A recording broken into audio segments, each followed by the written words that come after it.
우리 말씀을 보겠습니다. 우리 말씀은 전도서 11장 1절에서 6절의 말씀을 보도록 하겠습니다. 오늘 말씀을 가지고 헛된 나눔도 없다, 헛된 수고도 없다, 헛된 나눔도 없다, 헛된 수고도 없다라는 제목으로 같이 은혜를 나누기로 합니다. 이 세상의 모든 일들은 불확실하죠. 불확실합니다. 확실하게 우리가 알지 못합니다. 그래서 지금 이 시대를 많은 사람들은 말하기를 불확실성의 시대라고 말합니다. 알 수가 없다는 거예요. 이렇게 과학이 발달하고 많은 사람들이 똑똑하게 살고 있잖아요. 많은 것을 배우면서 살고 있음에도 불구하고요, 불확실해요. 어떻게 돌아갈지를 알지 못하는 불확실성의 사회라고 말을 하고 있습니다. 미래에 어떠한 일이 일어날 것이라고 쉽게 우리가 속단을 할 수 없습니다. 우리에게 어떠한 일이 일어날지도 모릅니다. 어떠한 일이 우리에게 일어날지 모르기 때문에 불안해하고 걱정하는 사람들이 많습니다. 그래서 불안 장애가 많죠. 우리가 불안하고 걱정한다고 해서 그 불안하고 걱정한 일이 해결됩니까? 일어나지 않습니까? 일상의 삶 속에 우리가 걱정하는 일들이 일어날 수가 있습니다. 이렇게 불확실성의 사회 속에서 우리는 어떻게 살아야 될까요? 첫째는요, 후히 나누고 많이 베풀며 살라라고 말하고 있어요. 후히 나누고 많이 베풀며 살라라고 말을 하고 있습니다. 언제 우리에게 불행한 일이 일어날지 모릅니다. 이런 불행한 재앙이 있을 때를 준비하는 비결이 무엇입니까? 바로 주변 사람들에게 흔쾌히 나누어 주는 거예요. 풍성하게 베푸는 것이라고 설명을 하고 있습니다. 1절의 말씀을 보게 되면 이렇게 말하죠. 너는 네 떡을 물 위에 던져라. 여러 날 후에 도로 찾으리라 라고 말을 하고 있습니다. 우리 성경은 떡을 빵인데 요새는 빵을 드시는 분들이 많잖아요. 빵으로 번역을 했으면 좋겠는데 떡으로 번역을 하는데요. 이 떡은 빵을 말합니다. 브레드를 말합니다. 빵을 물 위에 던지는 것은요, 낭비 아니에요? 그렇잖아요. 물 위에 던지는 것은 낭비 아니에요? 아까운 빵을 물 위에 던지는 빵을 먹는 사람도 있겠지만 거의 흐물어지면서 물고기나 먹을 수 있을 것 같다라고 생각이 듭니다. 그래서 어떤 학자는 이게 좀 말이 안 된다라고 생각을 해요. 그래서 이 빵을 씨앗으로 해석하는 사람들이 있습니다. 물 위에 씨앗. 저는 생각해보니까 씨앗도 무겁잖아요. 그냥 물 위로 가라앉잖아요. 근데 어떤 사람은 그 씨앗이 물 위에 떠서 어디론가로 가게 되면 그 가에 갈 거 아니에요? 강가에 갈 거 아니에요? 강가에 가면 뿌리를 내게 되고 열매를 맺게 되니까 얼마가 되면은 나중에는 그 씨앗이 열매를 먹을 것이라고 이야기를 합니다. 틀린 말도 아닌 것 같은데, 아니면 그러면 빵이 아니라 씨앗을 물 위에 던져라 이렇게 말하면 훨씬 좀 이해하기 쉬울 것 같은데 왜 씨앗이 아니라 빵이라고 그랬을까라는 생각이 저에게는 듭니다. 빵은 사람들이 먹는 주식이죠. 빵은 인간에게 필요한 것입니다. 빵을 물 위에 던지는 것은 매우 헛되어 보이죠. 사람에게 던져야 될 것처럼 보이는데 물 위에 던지는 것은 헛되어 보일 수 있습니다. 근데 그 헛되이 보이는 것도 언젠가는 돌아온다는 거예요. 언젠가는 돌아온다, 보상이 있다라고 말을 하고 있어요. 그냥 내가 볼 때는 헛되이 손해가 되는 것처럼 보이는데 언젠가는 보상이 있다라고 이야기를 하고 있습니다. 내가 이 빵을 던지면 그 사람에게는 이 빵을 받을기에 합당하지 않는 사람처럼 보이는 거예요. 그게 물 위에 던지는 것처럼 느껴지는 거죠. 근데 거기에도요, 열매가 있다라고 말을 하고 있습니다. 그래서 2절은 이것이 베푸는 것이라는 것을 이렇게 설명을 하고 있습니다. 7에게나 8에게 나누어 줄지어다. 많은 사람에게 나누어 주라. 이 당시에는 두세 사람이 많은 사람의 기준인데 거기에 두세 배 되는 7에서 8사람에게 나누어 주라는 거예요. 그러면서 하는 말이 무엇입니까? 무슨 재앙이 땅에 임하는지 네가 알지 못함이니라. 우리가 베풀고 살라는 거예요. 풍성하게 베풀고 살라는 거예요. 근데 재앙의 날이 언젠가 임할 수 있다는 거예요. 근데 그 재앙의 날에 베푼 것으로 인해서 도움을 받을 수 있을 것이라고 설명을 하고 있어요. 미래의 불행을 준비하는 사람은 어떻게 살아갑니까?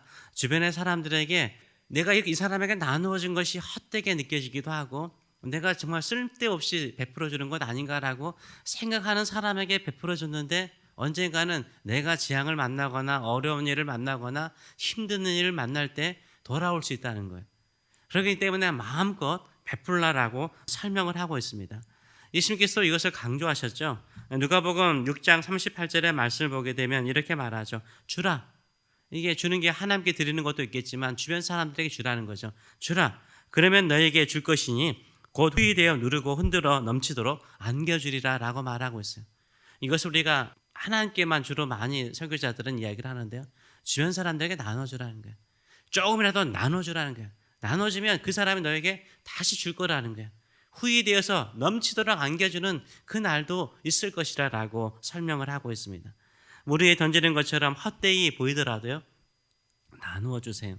한두 명이 아니라 풍성하게 나누어 주세요. 그러면 우리가 불행하거나 힘들 때 오히려 돌아오는 은혜가 있는 줄 믿습니다. 남들에게 도와주면 공로를 세우려고 그러나 이런 생각을 할 수 있어요. 우리의 기본의 마음은 예수님께서 생명을 우리에게 주신 것처럼 그냥 주변 사람들에게 나누어 주세요. 우리에게 은혜로 주신 것처럼 그냥 은혜로 나누어 주시는 저와 여러분 되시길 축원합니다. 왜 그렇습니까? 인생은 몰라요. 진짜 몰라요. 인생은 진짜 모릅니다. 지금 부자가 나중에 가난한 사람이 돼요. 지금 가난한 사람이요, 나중에 상상할 수 없는 부자가 될 수도 있어요. 지금 권세를 부리고요, 엄청나게 출세한 사람, 성공한 사람이요, 나중에는 완전히 패가 망신할 수 있어요.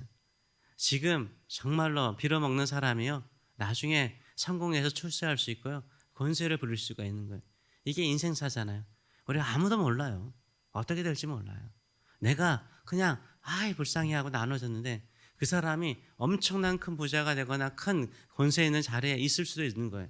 인생사는 모르는 거예요. 그래서 평상시에요, 주변 사람들에게 그냥 베풀고 나누어 주는 거예요. 그게 우리 주님께서 요구하는 것인 줄 믿습니다. 두 번째로는 완벽한 시간이나 완벽한 환경을 기다리지 말고 그냥 하던 일을 계속하라라고 말을 하고 있습니다. 이것저것 생각하다가 아무것도 못하는 사람들이 많다는 거예요. 생각이 많아서요, 많은 일을 하지 못하는 사람들이 많아요. 생각이 많아서요, 헛되게 시간을 낭비하는 사람들이 많습니다.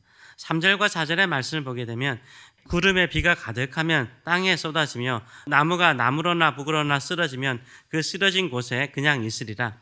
풍세를 살펴보는 자는 파종을 못할 것이요 구름만 바라보는 자는 거두지 못하리라 라고 말하고 있어요.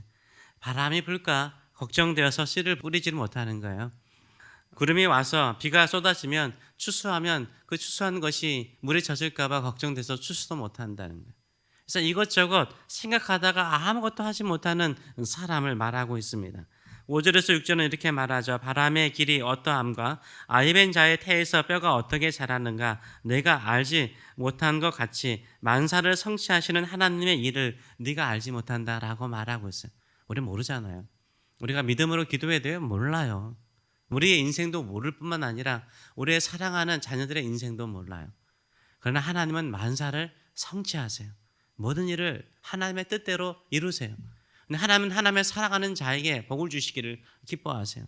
그 복된 길로 인도하여 주실 줄 믿습니다. 근데 내 생각에는 그게 몰라. 그러니까 뭐예요? 걱정하고 근심하고 완벽한 시간, 완벽한 타이밍, 완벽한 사람, 완벽한 시기에 내가 일을 하리라 이런 생각을 하는 거예요. 우리 일생 가운데 완벽한 환경, 완벽한 시간은 없어요. 완벽한 사람 만나기 쉽지 않아요. 그렇잖아요. 그런데요, 그냥 나에게 주어진 오늘의 일을요 충실히 하라는 거예요. 하나님께서 오늘도 우리에게 주신 것으로 인해서 충성스럽게 살아가시는 저와 여러분 되시길 축원합니다. 봄이 되면 알러지 때문에 밖에 나가지 못하겠고, 요새 봄 되면 다시 또 꽃이라든가 여러 가지 알러지 생기지 않습니까? 그래서 알러지 때문에 봄에는 못 나가겠고, 여름에는 너무 더워서 못 나가겠고, 가을에는 너무 우울해서 못 나가겠고, 겨울에는 감기 걸릴까 봐 너무 추워서 못 나가겠고, 이렇게 걱정하면요 밖에 한평생 못 나가요. 그렇죠? 근데 모든 사람들은요 봄에 알러지가 있어서 나가서 일하고요, 저 여름에 그렇게 더워서 얼굴 다 꺼맣게 돼도 나가서 일하고요, 가을에 마음에 가끔 우울하기도 하고 외로워도 그것을 즐기기 위해서 나가잖아요. 겨울에도 우리 일하잖아요. 이렇게 일을 하는 게 중요한 거예요. 이것저것 완벽한 때는 없는 거예요. 그냥 주어지는 모든 일에 감사하시는 저와 여러분 되시길 축원합니다.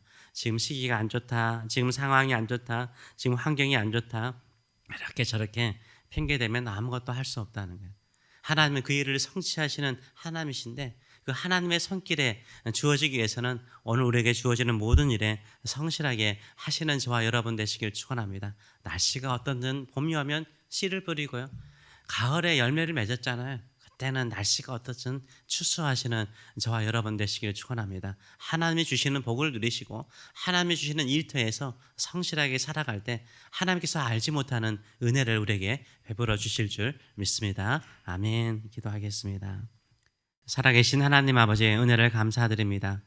우리는 완벽한 환경, 완벽한 시기, 완벽한 사람, 또 완벽한 공동체를 만나기를 원합니다. 그러나 우리 한평생 그런 일은 없었던 것 같습니다. 항상 불안했고 항상 완벽하지 않았고 완벽하지 않은 사람들인데 거기에서 인간적인 정을 누렸고 완벽하신 하나님께서 도우시고 일하시는 하나님의 역사를 경험하였습니다. 놀라운 기적을 경험하였습니다. 그러기에 오늘도 우리는 하나님의 선하신 일하심을 믿고 나갑니다. 오늘도 우리는 긍휼의 마음을 가지고 주변 사람들에게 베풀고 나누고 도움을 주는 사람 되게 하여 주시옵소서. 물 위에 던지는 떡과 같이 헛된 것 아닌가라고 생각이 되는데 오히려 그 떡이 언젠가는 풍성한 떡이 되어서 우리에게 돌아올 줄 믿습니다. 하나님 아버지 베품을 통해서 하나님의 긍휼하심을 사랑을 나누는 자 되게 도우시고 하나님께서 우리를 보실 때에도 복을 주기에 기뻐하는 우리의 삶이 될 수 있도록 성실하고 진실하며 어느 자리에 있든지 하나님을 섬기듯이 섬김을 통해서 하나님의 은혜를, 하나님의 능력을, 하나님의 계획을 이룰 수 있도록 축복하여 주시옵소서. 감사드리며 예수님의 이름으로 기도하옵나이다. 아멘.